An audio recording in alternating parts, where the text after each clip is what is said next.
দিন আগে যে মানুষটাকে দেখে আসলাম সুস্থ সবল সব দিক দিয়ে ভালো, শুকুর আলহামদুলিল্লাহ। দুদিন পরেই সেই মানুষটা দুনিয়া ছেড়ে চলে গেছে।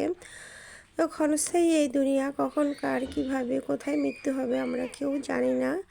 আসসালামু আলাইকুম এভরিওয়ান, সবাই কেমন আছেন? আলহামদুলিল্লাহ, আল্লাহর রহমতে আমরা ভালো আছি। তো কালকে আমি একটা ব্লগ ভিডিও দিয়েছি, সেটারই আজকে। তো ওই যে আমরা আসতেছিলাম, আসার পরে মামি তো আমাদের জন্য অনেক খাবার দাবারের আয়োজন করছে। আসলে আমরা এখানের উদ্দেশ্যে আসি নাই, আমরা যাব হচ্ছে জামালপুর। তো এটা হচ্ছে ময়মনসিংহ, এটা হচ্ছে আমার আরক মামির বাসা। তো এখান দিয়ে যাওয়া হবে, মামিও আমাদের সাথে দেশের বাড়িতে যাবে আমার আরক মামিকে দেখার জন্য, যে অসুস্থ।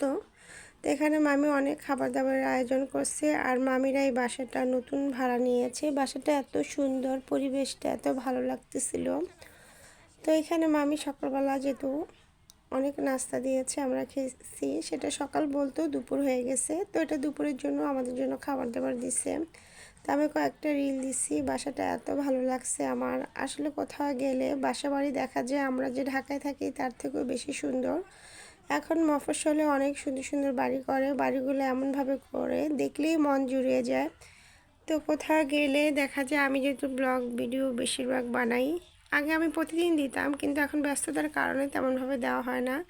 তো মামিদের ছাদটা এত সুন্দর ছিল যে ছাদের থেকে একটু ঘুরে আসছি। আরও কিছু রিল ভিডিও আছে, আমি দিব ইনশাল্লাহ।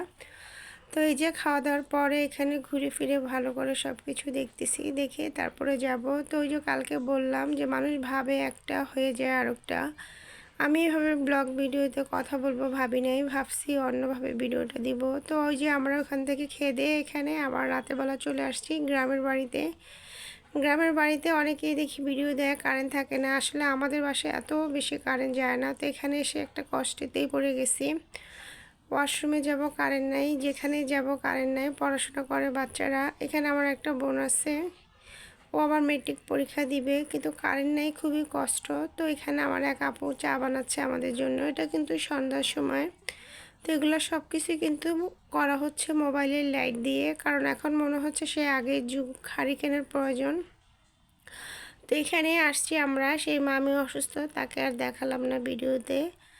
তো এখানে আমরা চাটা খেয়ে সবার সাথে গল্প গুজব করতেছি, কিন্তু সব কিছুই হচ্ছে কারেন্টের, যেতে পুরো অন্ধকার। তো মামিকে দেখতে আসছি, মামিকে দেখে আমরা ইনশাল্লাহ, আমি কিন্তু ঢাকাও চলে আসছি। এই যে অন্ধকার, ওরা পড়াশোনা করতেছে। তো আমরা ঢাকায় চলে আসার পর দিনই শুনি, তার দুদিন পরেই শুনি যে মামি সকালবেলা মারা গেছে। তো দুনিয়াটা আসলে অস্থায়ী। তো তারপরও একটা ভালো লাগা, সেটা হচ্ছে যে সুস্থ থাকা অবস্থায় আমরা দেখতে গেছি, দেখে আসছি। দেখার পরে তারপর দিনই আমার আঙ্কেল আবার সেই জামালপুর চলে গেছে।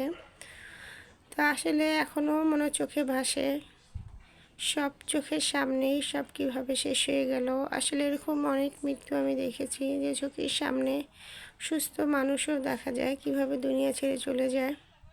তো এটাও দুনিয়ার নিয়ম, একদিন সবাইকে যেতে হবে। তারপরে কিছু কিছু মৃত্যু দেখা যায় মেনে নেওয়া যায় না, খুবই খারাপ লাগে। তো ভিডিওটা এইভাবে করবো আমি কখনো ভাবিই নেই, ভিডিও আমার দেওয়া হয় না। তার আগে মামি আমাদের ছেড়ে চলে গেল। তো আজকে ব্লগ ভিডিওটা এই পর্যন্ত। পরবর্তী